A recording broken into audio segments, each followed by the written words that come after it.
Matthieu, chapitre 12.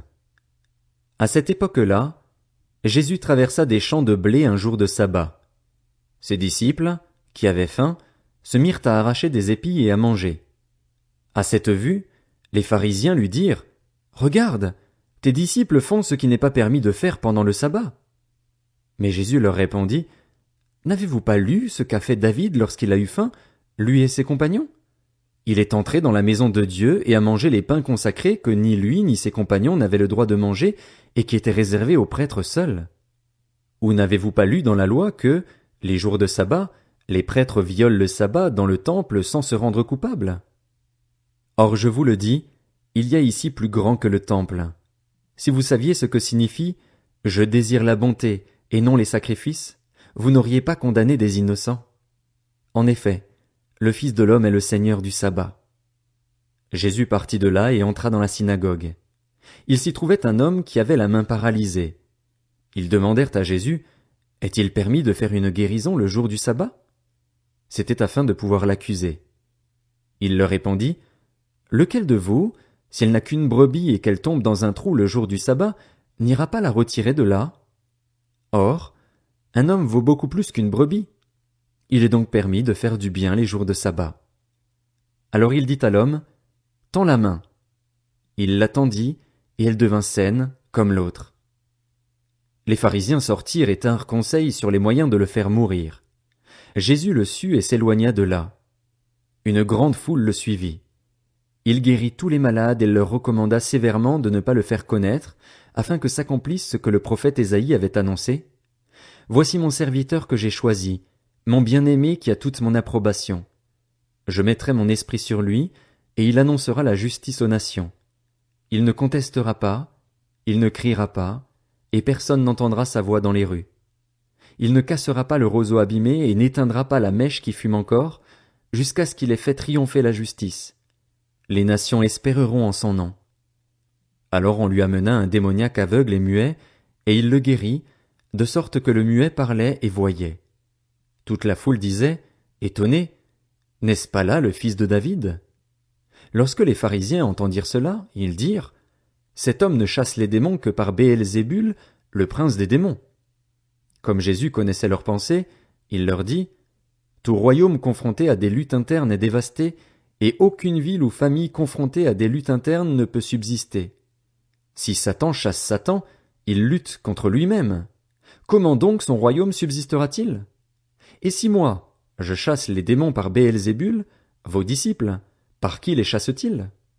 C'est pourquoi ils seront eux-mêmes vos juges. Mais si c'est par l'Esprit de Dieu que je chasse les démons, alors le royaume de Dieu est venu jusqu'à vous.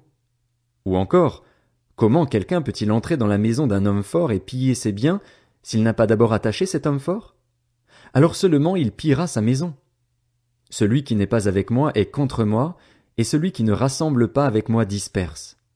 C'est pourquoi je vous dis, tout péché, tout blasphème sera pardonné aux hommes, mais le blasphème contre l'Esprit ne leur sera pas pardonné. Celui qui parlera contre le Fils de l'homme, cela lui sera pardonné. Mais celui qui parlera contre le Saint-Esprit, le pardon ne lui sera accordé ni dans le monde présent ni dans le monde à venir. Dites que l'arbre est bon et que son fruit est bon, ou bien dites que l'arbre est mauvais et que son fruit est mauvais, car on reconnaît l'arbre à son fruit.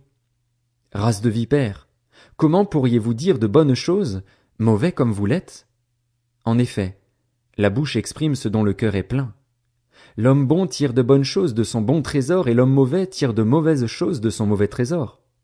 Je vous le dis, le jour du jugement, les hommes rendront compte de toute parole inutile qu'ils auront prononcée. En effet, d'après tes paroles tu seras déclaré juste et d'après tes paroles tu seras condamné. Alors quelques-uns des spécialistes de la loi et des pharisiens prirent la parole et dirent, « Maître, nous voudrions voir un signe miraculeux de ta part. » Il leur répondit, « Une génération mauvaise et adultère réclame un signe miraculeux. Il ne lui sera pas donné d'autre signe que celui du prophète Jonas. En effet, de même que Jonas fut 3 jours et 3 nuits dans le ventre d'un grand poisson, de même le Fils de l'homme sera 3 jours et 3 nuits dans la terre. Lors du jugement, les habitants de Ninive se lèveront avec cette génération et la condamneront, parce qu'ils ont changé d'attitude à la prédication de Jonas. Or, il y a ici plus que Jonas. Lors du jugement, La reine du Midi se lèvera avec cette génération et la condamnera, parce qu'elle est venue des extrémités de la terre pour entendre la sagesse de Salomon. Or, il y a ici plus que Salomon. Lorsqu'un esprit impur est sorti d'un homme, il va dans des endroits arides pour chercher du repos, et il n'en trouve pas. Alors il dit, « Je retournerai dans ma maison, d'où je suis sorti. » À son arrivée, il la trouve vide, balayée et bien rangée. Alors il s'en va prendre avec lui cet autre esprit plus mauvais que lui. Ils entrent dans la maison, s'y installent, et la dernière condition de cet homme est pire que la première. Il en ira de même pour cette génération mauvaise. Comme Jésus parlait encore à la foule, sa mère et ses frères, qui étaient dehors, cherchaient à lui parler. Quelqu'un lui dit, « Ta mère et tes frères sont dehors et cherchent à te parler. » Mais Jésus répondit à celui qui lui parlait, « Qui est ma mère et qui sont mes frères ?» Puis il tendit la main vers ses disciples et dit, « Voici ma mère et mes frères. En effet, celui qui fait la volonté de mon Père céleste, celui-là est mon frère, ma sœur, ma mère. »